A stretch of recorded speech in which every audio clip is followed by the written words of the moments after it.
Many modern debates about the Civil War focus on the concept of states' rights.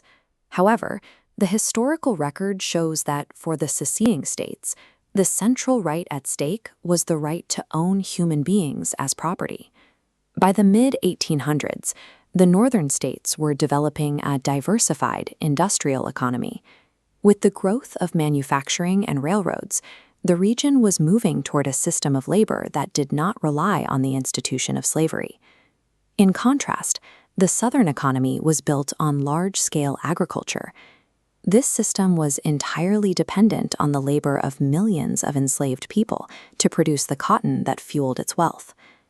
These two conflicting systems created a struggle for political control. Because each new state added to the country meant more power in Congress, both sides viewed the expansion of the United States as a threat to their own survival. To prevent this tension from fracturing the country, the government attempted a political compromise in 1820 known as the Missouri Compromise. This map shows the solution Congress reached. They drew a line across the Louisiana Purchase territory at the 36-degree, 30-minute parallel, shown here in the red and green divisions. The goal was to maintain a strict balance of power in the Senate. By admitting states in free and slave pairs, Congress hoped to keep either side from gaining a permanent advantage. However, this balance was threatened every time the United States expanded further west. Each new territory reopened the argument over whether the soil would be free or slaveholding. By trying to draw a geographical border around an economic and moral divide, the government bought itself a few decades of uneasy peace. But every westward mile of national growth now forced a new confrontation over that same line. In the late 1850s, the legal battle over slavery reached a turning point with Dred Scott.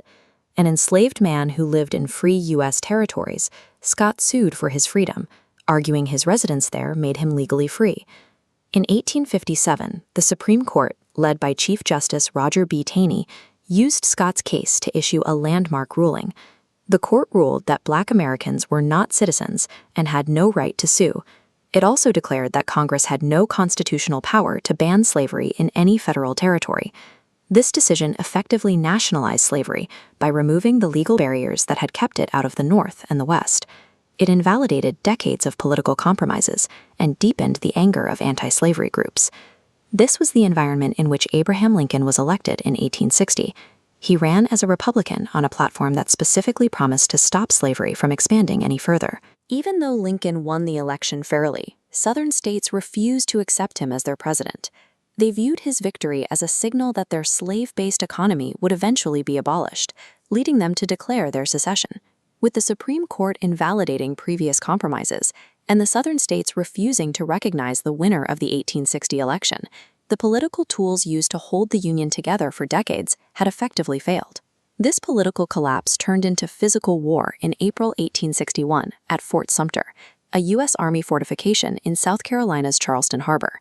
As this map shows, the Union garrison was isolated in the center of the harbor, surrounded by Confederate batteries. On April 12th, forces on these shorelines opened fire. The 34-hour bombardment forced the Union commander to surrender the fort. The attack on Fort Sumter ended the era of political debate. Decades of irreconcilable differences had finally exploded into an unavoidable military conflict. At the start of the war, the Union's goal was simple: suppress the rebellion and return the country to the way it was before the fighting began. That objective changed as thousands of enslaved people escaped to Union military lines. By seeking refuge, they forced the government to decide their legal status, leading to their classification as contraband of war. Lincoln eventually responded to this military reality and the pressure from abolitionists by issuing the Emancipation Proclamation in 1863. This executive order legally changed the status of 3 million people in Confederate-held areas. It declared that as Union troops advanced, every enslaved person they reached would be proclaimed free. The proclamation turned the conflict into a war of liberation, ensuring that the preservation of the Union was now inseparable from the destruction of the slave system. By 1865, the North had won the war, and millions were living in freedom. However, the Emancipation Proclamation was a wartime measure. There was no guarantee it would remain legal once the war ended. Lincoln and Congress realized that for the United States to survive in the long term, they could not return to a legal system that protected slavery. The practice had to be abolished permanently by law. This document is the 13th Amendment to the Constitution, designed to be the permanent legal solution to the conflict that nearly destroyed the nation. Through the ratification process in 1865, it made the abolition of slavery a universal and permanent part of American law. The ratification of the 13th Amendment finalized the work begun on the battlefield, permanently stripping the legal protection of slavery from the American system and resolving the contradiction that had nearly destroyed the Republic.